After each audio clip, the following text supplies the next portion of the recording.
So we noticed that here we were able to make a very simple decision based on the values, either no output or one output.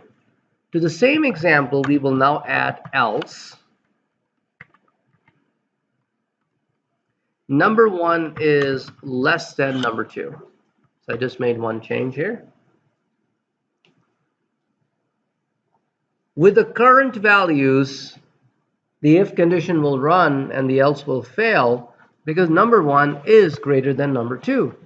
So we now run this example and we get the output that yes, the first number is greater than the second number, and else is totally skipped. You don't even see that output.